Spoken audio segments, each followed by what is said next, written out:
Get used to being poorer is the message from the Bank of England chief economist. What's that say? Why can you not work? I can work, but I just choose not to.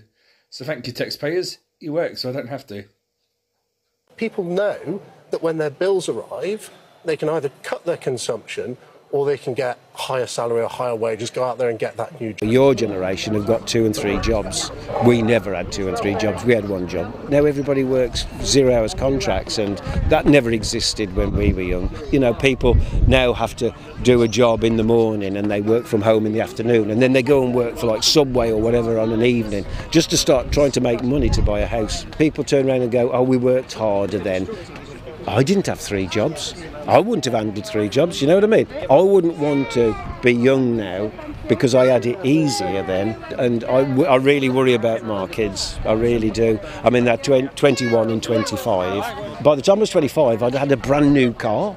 Chilling, thinking about life as you do, and a random thought came to my mind, and I realised you have not suffered in this life unless you have done agency work or temp work. As in, you cannot tell anybody you started from the bottom unless you have done agency work or temp work.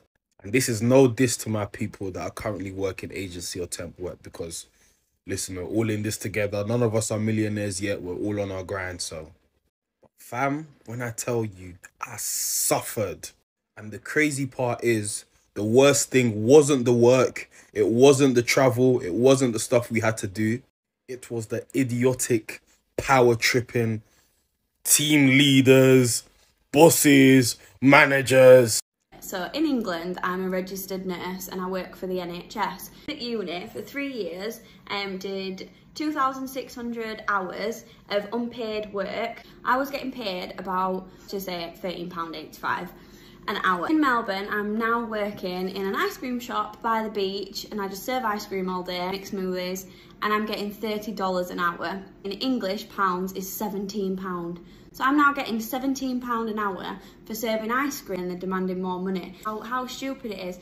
£13 an hour, like, it's crazy. I'm just gonna keep working in an ice cream shop with no responsibilities because I get paid more money. It's crazy. This is why nurses are striking at the minute, and this is why there's been an uproar in healthcare and why the NHS is falling apart, because we're not valued staff members. We don't get paid enough. It's like, I can move countries, come to Melbourne, and yeah, I do want to work as a nurse here. That's going to be my aim eventually, but I can come to another country like Australia and work in an ice cream shop on the beach and get paid £17 an hour. When I have no responsibilities, my hours are better. I blown my mind just how underpaid I was in England and just how much I didn't even realise. You are poorer now, comparatively, than 15 years ago. I worked as a nurse for the NHS and I got paid £13.86 an hour.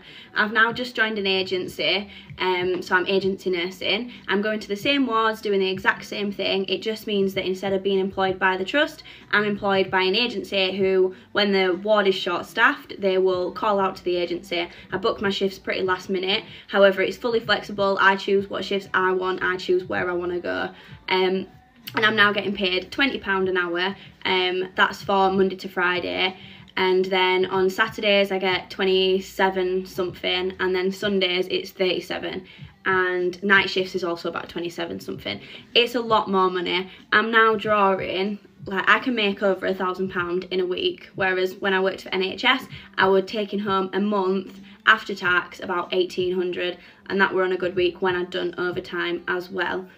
So I used to work at John Lewis, which is probably seen as quite a privileged workplace to work at, right? This was just for a customer service-based role as well. And every time I tell someone, they're just like, oh yeah, working for John Lewis is sick. That's a really well-paid job. Well, not a well-paid job, but like obviously it's a high-privileged job to be at, or a company, say. But I was just literally doing customer service, and the pay was pretty much around 15 to 17k a year, just to hear people with high income complain on the telephones, pretty much. It was work at home based, which was good, benefits, and all the support and everything was really good, don't get me wrong. Just doesn't justify 15 to 17k a year, really, to be honest.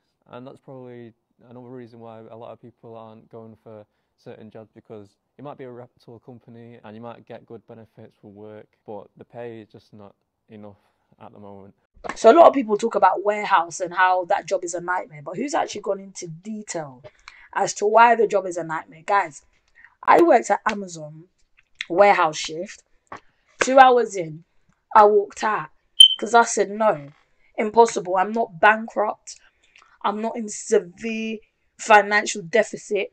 I'm not a single mother raising 11 kids to stay at this job. It was absolutely crazy. So I've gone in, they've done my training and whatever. They've given me these heavy boots to wear. First shift, they've put me on a conveyor belt. I've said, rah. Conveyor belt, the items, I kid you not, yeah, are coming at the speed of, bro, it's hundreds of items coming at once of all sizes, whether it be pet food that weighs 20 kg, a TV, shoes, makeup. Now, because the conveyor belt doesn't stop, it's non-stop, you have to organize the items that are coming on a conveyor belt into sections at that speed. So you need to have good hand, eye, and mind coordination. So on the right and the left, you might have to put, on the right, you might have to put any package that has A and on it and over the numbers 25. On the left, you might have to put any package that has B on it and over the numbers 30. So you basically have to swing the package to that side with speed. If you are not fast enough, sorry about that, if you're not fast enough, you are basically hindering and giving too much work to the person next to you in the line. And they're basically going to hate you for it. And the conveyor belt will go for a good 5 minutes or what it felt like, and then it'll stop for 1 minute for you lot to have a break. No, not even a break. It will stop for you to sort out the mistakes that you have made. Now, imagine cat food coming at that speed. 20 kg. You've got to swing that. It's just a joke. You lean on something and the camera can see you and you've reported and they come and they tell you need to stop leaning on that. You sit for 2 seconds, they run and chase you and they tell you you have to get up. You need to go to the toilet, they bloody time you. You need to go break. The break room is about 5 minutes from where you are, 5 minutes back, and your break is 20 minutes. So 10 minutes of those you've basically spent walking. It's crazy. Like, it's literally like working in a bloody sweatshop. Like, I'm not even exaggerating. You know, obviously, besides the low pay, the job's a nightmare. I will never go back to teaching in the UK, and I want to tell you why. So hi, I'm Katie. I lasted a grand total of 1 year as an NQT, a newly qualified teacher in the UK, before I quit. And since then, I've taught online, I've taught abroad in Japan, and it's been incredible. But I want to tell you today about the problems in the UK education system that caused me to leave, and why I think the government needs to be tackling these in order to solve the problems with teacher recruitment and retention crisis. So you might have seen in the news that in the last year, 9% of teachers left the profession, and the government missed their recruitment targets for the uncountable number of years in a row. In fact, less than 50% of the required number of teachers were recruited for key subjects. Okay, number one issue that caused me personally to leave teaching was student behaviour. I was physically attacked multiple times a week. I had students throw things across the classroom so hard it put cracks in the whiteboard. I was harassed just wandering around doing my everyday business, shopping in the supermarket. That's not to mention the constant low-level disruption in class, students talking over the teacher, refusing to follow instructions, just simply being rude. And I'm not saying that students should be worshipping the ground that teachers walk on or anything like that, but you know, this is just basic politeness, basic human respect. Okay, issue number two, this has been talked about a lot, is teacher workloads. As a newly qualified teacher, I was working between 60 to 80 hours every week just to do the bare minimum for my job. We're not just talking about the teaching of 20 hours a week of actual classes I had, but also planning, preparing for those lessons, marking and doing assessments, all of the admin that teachers have to do. There's a ridiculous amount of data tracking, extra meetings. So much work goes into being a teacher that people don't see, and that workload was just completely ridiculous to me. It was affecting my mental health, it was affecting my ability to do my job properly, and it needs to be solved. Thing is, since moving to Japan, here I work 32 hours a week, my contracted hours. I have never taken work home. I have never stayed late and worked overtime. It's been fantastic. I just quit my job. I hear you ask, but haven't you been doing law for 7 years? And haven't you just got a new job as a lawyer?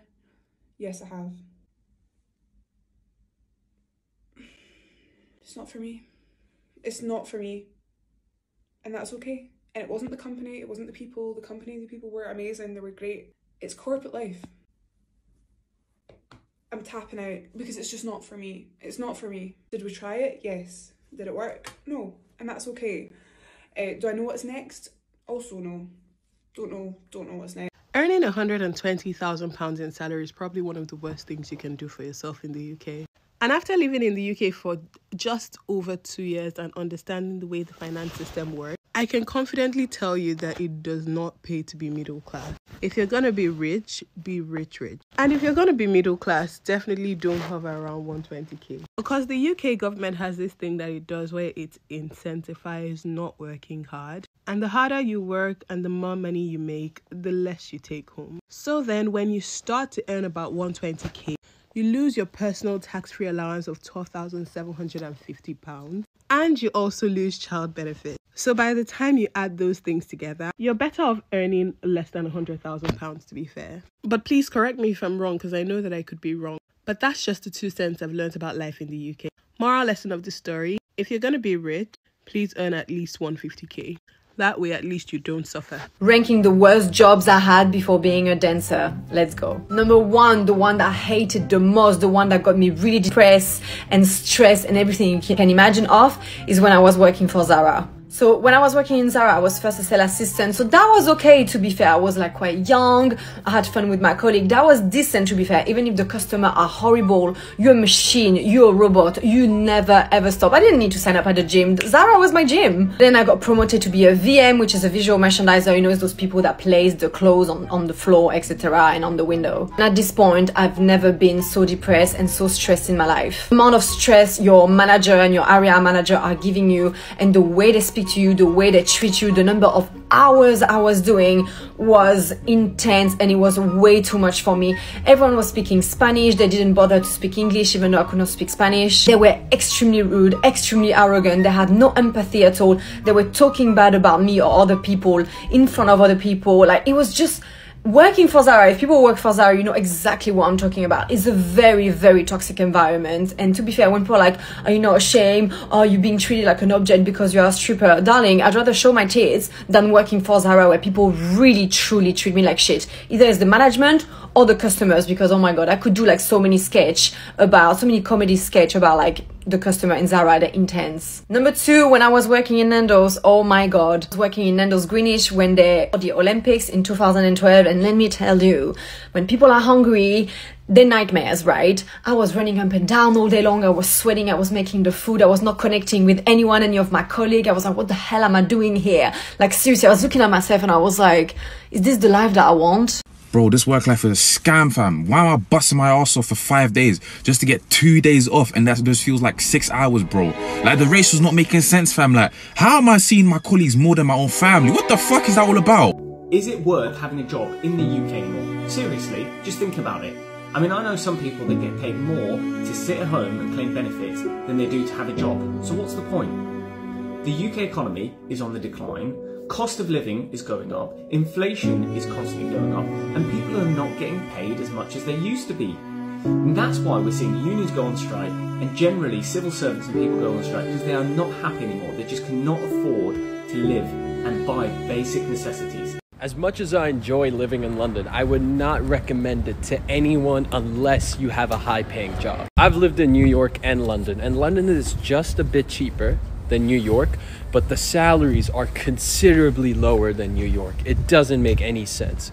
If you're living on 30 to 40k here in London, I don't know how you do it unless you live so far out of the city and you barely go out. So my advice, unless you have a high-paying job lined up for you, there's no point coming to London. You're better off elsewhere. Lowest paying jobs in the UK for 2024. Let's go. At number 10, we've got School Crossing Patrol with a salary of £20,592 per year. Number 9, Hospital Porter at £20,396 per year. Cleaners earn £19,792 on average per year. Retail assistants at £18,893 per year. Number 6, 6, we've got kitchen and catering assistant at £18,397 a year. Hairdresser, barber, salary at £18,290. At number 4 is teaching assistant at £17,747 a year. That's all before taxes. All the salaries are before taxes. Number 3, bar staff at £16,699 a year. Waiting staff at £16,568 a year. And at number 1 of the lowest paying jobs in the UK for 2024 is leisure theme park attendants at £14,064 a year. These are very common jobs that thousands of people are doing them every single day, and a lot of these positions work 12-hour shifts as well. No wonder why people in the UK are struggling, because not everybody wants to work in IT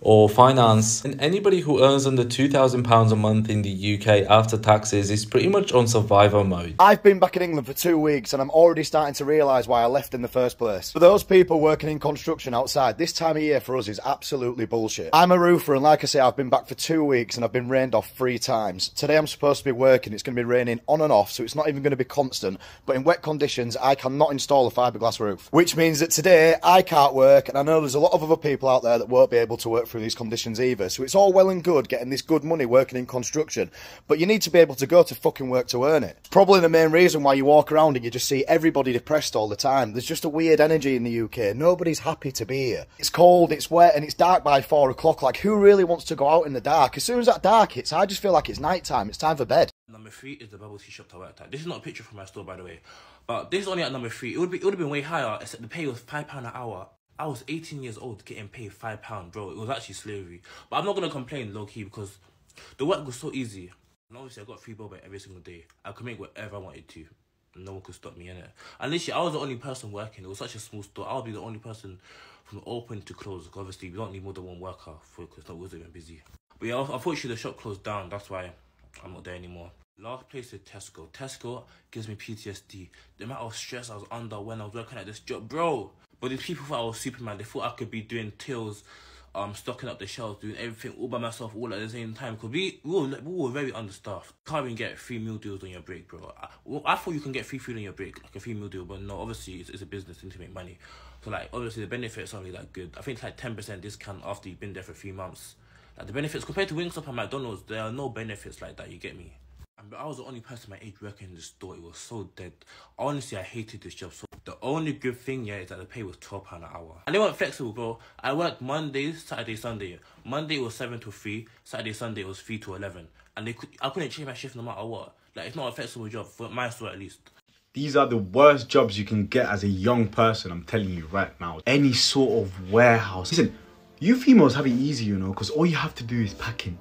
But when you're a man and you've got to do picking, heavy lifting, picking boxes, the whole parcel sorting and all of that shit is long. Warehouse will have you kill yourself. Stop dying for cash. Amazon delivery driver, I'm telling you right now, any sort of delivery, you don't think it's bakey because you're just driving in a van, you can bracket, you can speed, whatever, getting paid like £100 a day plus. Please, do not die for cash. Just, you see the money, you see the bullet, just leave it out. You don't need it, because the stress here, the mental stress, all right, it gets you depressed. They had me in a chokehold. I was delivering 200 parcels a day. At one point, I was just dashing at people. I was getting called the N-word consistently because they're like, you're so fucking late. No, they made me quit in 3 days. In 3 days, that lasted 3 days, I was parked outside of Tesco's, deep in life like this, with my hive is just looking silly, just parked, crying. Delivery or Just Eats, all the sorts where you've got a bike it. You've literally got a bike it to deliver.